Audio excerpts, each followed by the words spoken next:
பம்பாய் கொள்ளையர்கள் பை சத்யஜித் ரே. அத்தியாயம் 3.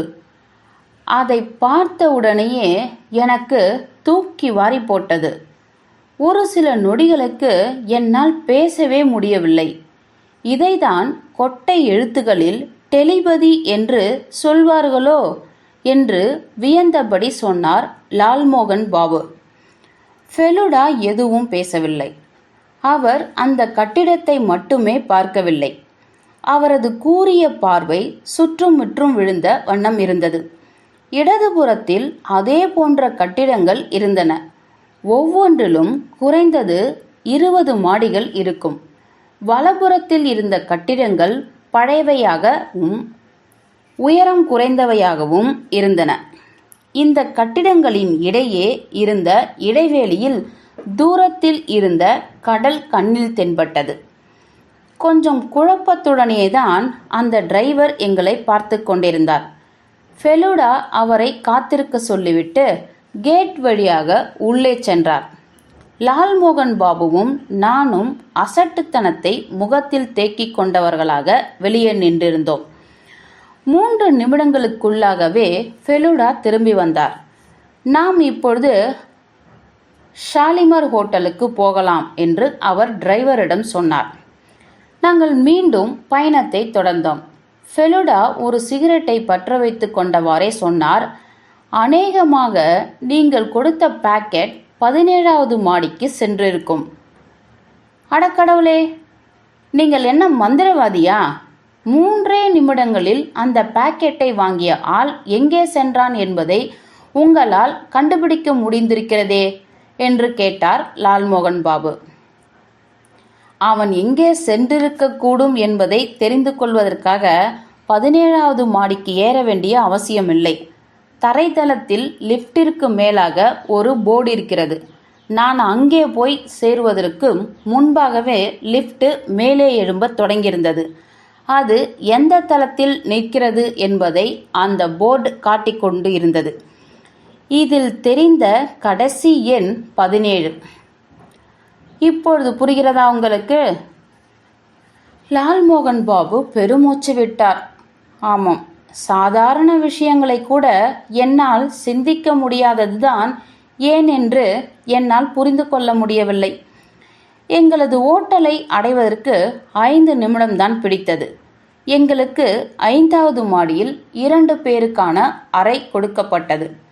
எங்கள் அறைக்கு எதிரே லால்மோகன் பாபுவிற்கு தனி அறை, எங்கள் அறை கீழே தெருவை பார்க்கும்படியாக இருந்தது. ஒவ்வொரு முறை ஜன்னல் வழியாக வெளியே பார்க்கும்போதும் முடிவே இல்லாத போக்குவரத்து சென்று கொண்டிருப்பதை என்னால் பார்க்க முடிந்தது. எங்கள் ஜன்னலுக்கு நேர் எதிரே 2 அடுக்குமாடி கட்டிடங்கள் இருந்தன.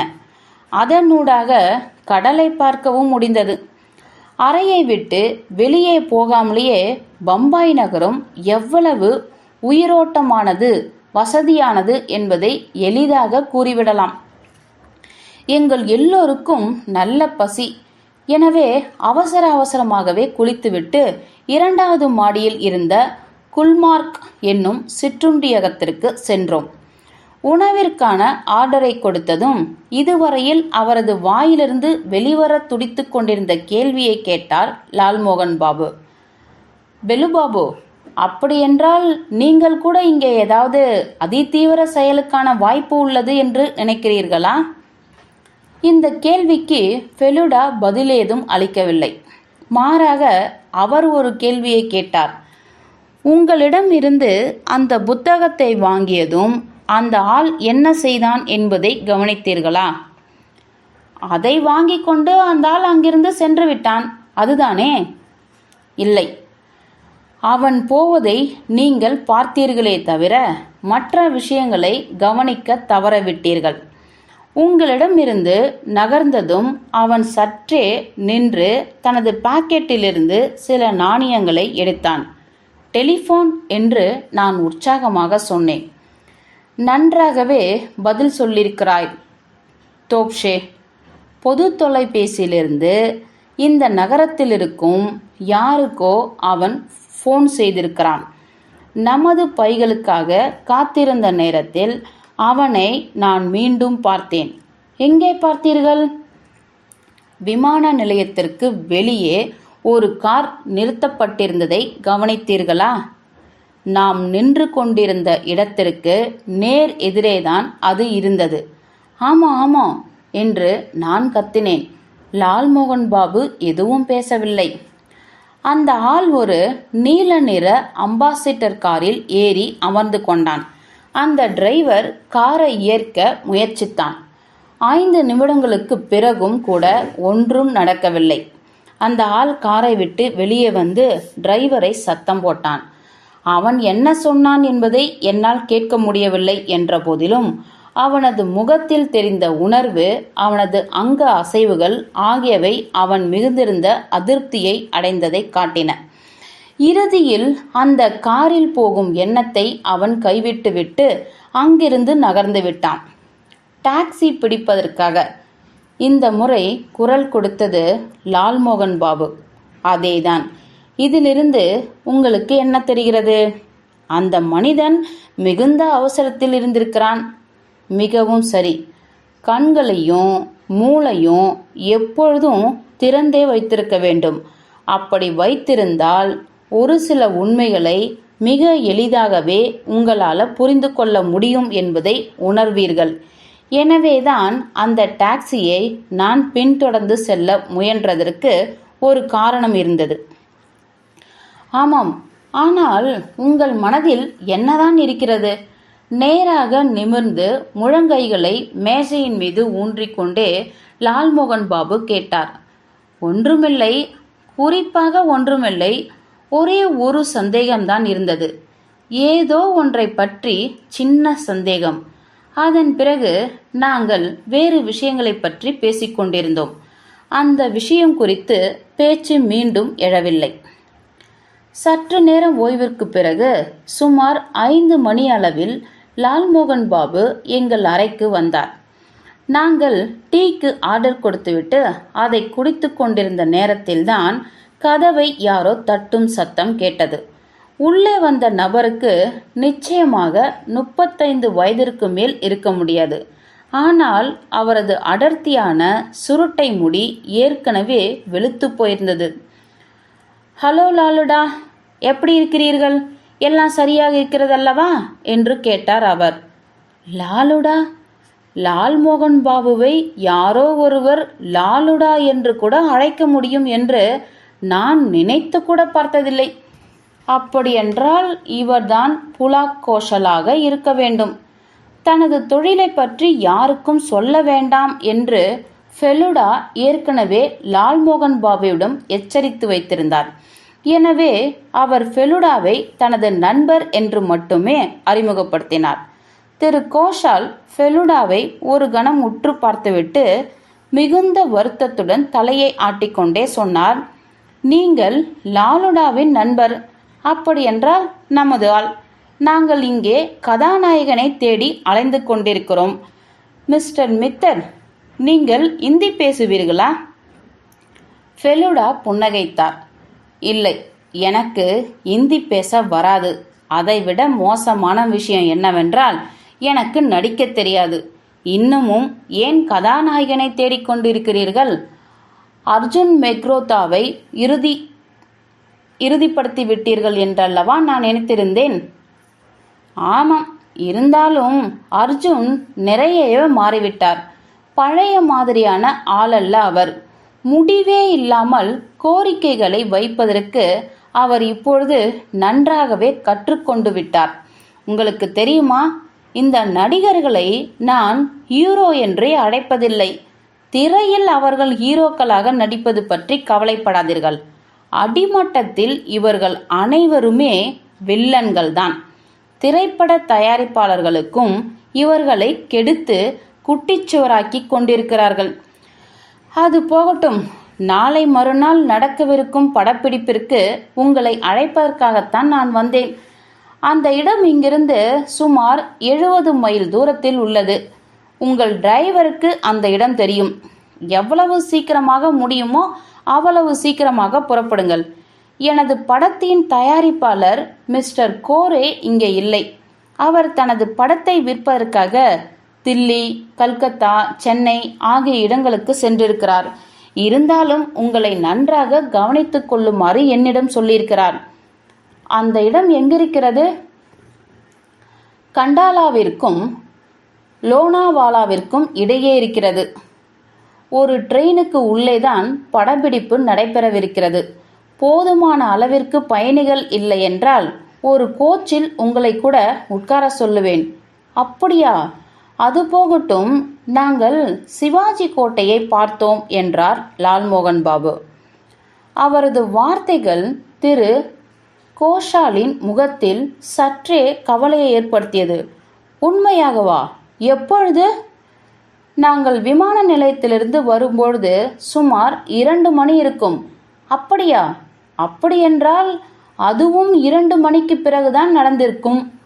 என்ன நடந்தது? கொலை. என்ன? கிட்டத்தட்ட நாங்கள் 3 பேருமே ஒரே நேரத்தில் அதிர்ச்சியை வெளிவிட்டோம். கொலை என்ற வார்த்தையை எங்களுக்குள் தானாகவே ஒருவித நடுக்கத்தை ஏற்படுத்தியது. கோஷால் எங்களிடம் சொன்னார். 1/2 மணி நேரத்திற்கு முன்புதான் இந்த விஷயமே எனக்கு தெரியும். அந்த கட்டிடத்திற்கு நான் வழக்கமாக செல்வதுண்டு. மிஸ்டர் கோரே அங்குதான் 12வது மாடியில் வசிக்கிறார். நான் அந்த பெயரை ஏன் மாற்ற வேண்டியிருந்தது என்று இப்பொழுது புரிகிறதா? ஆனால் மிஸ்டர் கோரே மிக நல்ல மனிதர். அந்த கட்டிடத்தின் உள்ளே சென்றீர்களா? நான் போனேன். அதுவும் லிஃப்ட் இருக்கும் இடம் வரையில்தான், அதற்கு மேலே போகவில்லை என்றார் ஃபெலுடா. அடக்கடவுளே, அந்த கொலையும் கூட லிஃப்டிற்குள்ளே தான் நடந்திருக்கிறது. அந்த உடல் யாருடையது என்று இன்னமும் தெரியவில்லை. அடியால் போல் இருக்கிறான் என்றுதான் நான் நம்புகிறேன். 3வது மாடியில் தியாகராஜன் என்றொருவர் வசிக்கிறார். சுமார் 3 மணி அளவில் லிஃப்டிற்காக அவர் பட்டனை அமுக்குகிறார்.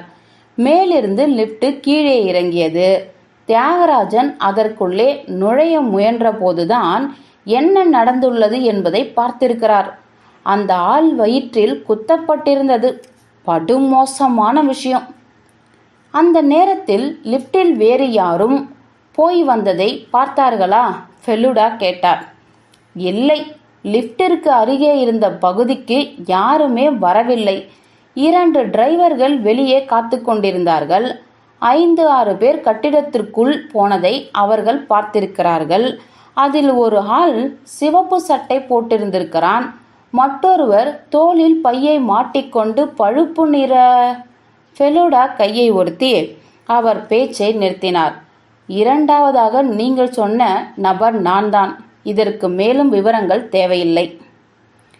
ஒரு நிமிடம் என் இதயம் ஏறி இறங்கியது. அப்படியென்றால் ஃபெலுடா இப்பொழுது ஒரு கொலை வழக்கில் இறங்கப் போகிறாரா என்ன? கோஷால் சற்றே சமாதானப்படுத்தும் தோரணையில் சொன்னார். எப்படி இருந்தாலும் அதை பற்றி கவலைப்படாதீர்கள். நீங்கள் கூட தான் லாலுடா சிவாஜி கோட்டையில் கடத்தல்காரன் ஒருவன் வசிக்கிறான் என்று நீங்கள் கதையில் எழுதியிருந்ததால் தான் என்ன? 1-2 கடத்தல்காரர்களாவது வசிக்காத அடுக்குமாடி கட்டிடம் எதுவுமே பம்பாயில் இல்லை. இதுவரையில் மேல்மட்டத்தில்தான் கொலை குத்து நடந்திருக்கிறது. அடிமட்டத்திற்கு அவர்கள் வருவது என்பது நீண்ட நாட்களாகிவிட்டது. இந்த நகரம் முழுவதுமே கடத்தல்காரர்களால் தான் நடக்கிறது. ஃபெலுடா சற்றே கவலைப்பட்டவரை போல தோன்றினார். எனினும் இன்னொருவர் உள்ளே வந்ததும் அவரது முகபாவம் மாறியது. மீண்டும் ஒரு முறை கதவை தட்டும் சத்தம் கேட்டதும் அது விக்டராகத்தான் இருக்கும் என்று கூறிக்கொண்டே கோஷால் தனது இருக்கையிலிருந்து எழுந்து கதவை திறந்தார். நடுத்தர உயரமுள்ள ஒருவர் உள்ளே வந்தார். ஒல்லியாகவும் எதற்கும் வளைந்து கொடுப்பதாகவும் அவரது உடல் அமைப்பு இருந்தது. லாலுடா, இவரை உங்களுக்கு அறிமுகப்படுத்தியாக வேண்டும். இவர்தான் விக்டர் பெருமாள், குங்ஃபு நிபுணர். ஹாங்காங்கில் பயிற்சி பெற்றார். பெருமாள் சிரித்துக்கொண்டே எங்கள் அனைவருடனும் கைகுலுக்கினார். இவரால் ஓரளவிற்கு ஆங்கிலம் பேச முடியும். தென்னிந்தியாவிலிருந்து வந்தாலும் கூட இந்தியும் நன்றாக பேசுவார். குங்ஃபூ பயிற்சி கொடுப்பவர் மட்டுமல்ல, மிக சிறந்த சண்டை கலைஞரும் கூட. இன்னும் சொல்ல போனால் ஹீரோவின் சகோதரர். குதிரையிலிருந்து குதித்து ஓடும் ரயிலில் ஏறும் காட்சியை இவர்தான் உருவாக்க இருக்கிறார். அந்த சகோதரராக நடிக்கும் நடிகரை போன்ற விக்டருக்கு தோற்றத்தை மாற்றிவிடுவோம். விக்டரின் புன்னகையில் ஒரு விதமான நேர்மையும் ஒளிவு மறைவற்ற தன்மையும் தெரிந்தன. உடனடியாகவே அவரை நோக்கி நான் கவரப்பட்டேன். அதுபோக சண்டை கலைஞர்கள் மீது எனக்கு நல்ல மரியாதை உண்டு. ஆள் மாறி நடிக்கும் நடிகர்களின் நடிப்பால் ஹீரோக்கள் புகழை வாங்கி செல்கிறார்கள். ஆனால் இந்த சண்டை கலைஞர்களோ அன்றாடம் தங்களது உயிரை பணயம் வைக்கிறார்கள். அதுவும் மிக குறைவான பணத்திற்காக. அவர்களை பாராட்டதான் வேண்டும். விக்டர் பெருமாள் சொன்னார். ஆமாம், எனக்கு குங்ஃபூ தெரியும். அதுபோலவே மொக்காகிரியும் தெரியும். மொக்காகிரி என்னது? ஃபெலுடாவிற்கு கூட அது என்னவென்று தெரியவில்லை. லால்மோகன் பாபுவை கேட்பது வீண்தான். ஏனென்றால் அவராக எழுதுகின்ற விஷயங்களை மட்டுமே அவர் படிப்பார். வேறெதையும் படிக்கும் பழக்கம் அவருக்கில்லை. விக்டர் அதை விளக்கினார். மொக்காகிரி என்பது ஒரு விதமான சண்டை. கைகளில் உடம்பின் எடையை தாங்கிக் கொண்டு கைகளால் நடந்தவாறே காலை தூக்கி சண்டை போடுவது. 6 மாதங்களுக்கு முன்புதான் ஹாங்காங்கில் இந்த சண்டை அறிமுகப்படுத்தப்பட்டது. இக்கலை ஜப்பானில் தோன்றியது. கொஞ்சம் தயக்கத்துடனேயே லால்மோகன் பாபு கேட்டார். உங்க படத்தில் மொக்காகிரியும் உண்டா? கோஷால் சிரித்தவாறே தலையை ஆட்டினார். இல்லை இல்லை, குங்ஃபூவே சமாளிக்க போதுமானது. நவம்பர் மாதம் துவக்கத்திலிருந்தே 11 பேருக்கு காலையிலும் மாலையிலும் பயிற்சி அளித்து வருகிறோம். நீங்கள் அதை எழுத மட்டுமே செய்திருக்கிறீர்கள். ஆனால் லாலுடா நடைமுறை பிரச்சனைகளை நாங்கள் தான் சமாளிக்க வேண்டியிருக்கிறது.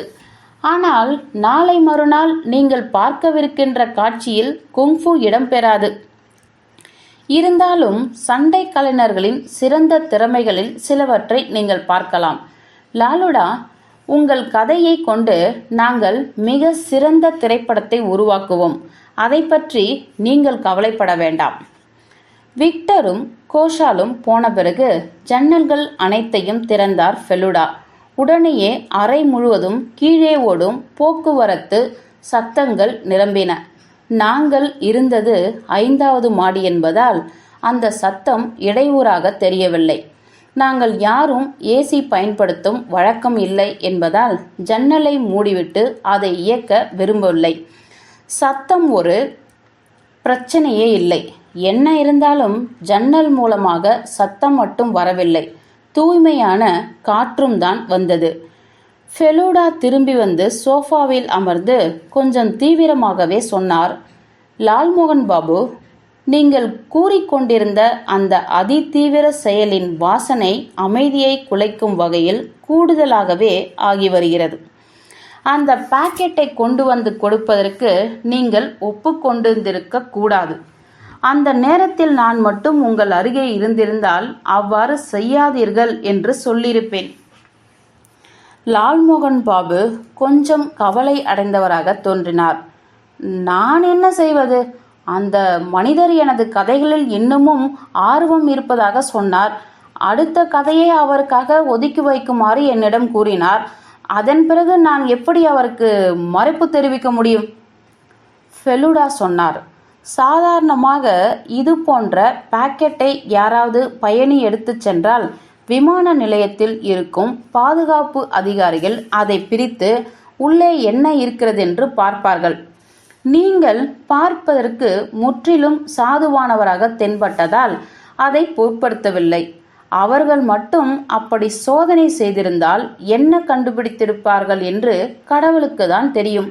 அந்த பாக்கெட்டுக்கும் கொலைக்கும் நடுவே என்ன தொடர்பு இருக்கிறது என்று யாருக்கு தெரியும்? லால்மோகன் பாபு தொண்டையை சரிப்படுத்திக் கொண்டு பேசத் துவங்கினார். ஆமாம், ஆனால் ஒரு புத்தகத்தில் அப்படி என்ன? ஒருவேளை அது புத்தகமா இல்லாமல் இருந்தால், அல்லது புத்தகத்தை விட மேலானதாக இருந்தால், முகலாயர்கள் காலத்தில் சில நேரங்களில் மோதிரங்களில் கூட விஷத்தை எடுத்து செல்வதுண்டு. நிச்சயமாக அதை நீங்கள் கேள்விப்பட்டிருப்பீர்கள் இல்லையா? இப்பொழுது அந்த மோதிரத்தில் விஷம் இருக்கும்போது அதை மோதிரம் என்றா சொல்வீர்கள்? அது விஷத்தை சேமித்து வைக்கும் பொருளாகவும் மாறிவிடுகிறது இல்லையா? எப்படி இருந்தாலும் உங்களுக்கு அளித்த பொறுப்பை நீங்கள் நிறைவேற்றிவிட்டீர்கள். எனவே இனிமேல் உங்களுக்கு எந்த ஆபத்தும் கிடையாது என்றுதான் நினைக்கிறேன். நீங்கள் அப்படி நினைக்கிறீர்களா? ஒரு வழியாக லால்மோகன் பாபுவின் முகத்தில் புன்னகை அரும்பியது. நிச்சயமாக, எப்படி இருந்தாலும் உங்களுக்கு அபாயம் என்றால் அது எங்களுக்கும் சேர்த்துதான். நாம் ஒரே கயிற்றால் பிணைக்கப்பட்டிருக்கிறோம் இல்லையா? யாராவது அந்த கயிற்றை இழுத்தால் நாம் 3 பேரும்தான் அவர்களிடம் சிக்குவோம். லால்மோகன் பாபு விருக்கென எழுந்து நின்று குங்ஃபூ வீரரைப் போல இடது காலை உயரே வீசியவாறே சொன்னார், முப்பெரும் வீரர்களுக்கு வாழ்த்துக்கள். ஃபெலுடாவும் நானும் அவரது உற்சாகத்தில் இணைந்து கொண்டு வெற்றி வெற்றி என்று குரல் கொடுத்தோம்.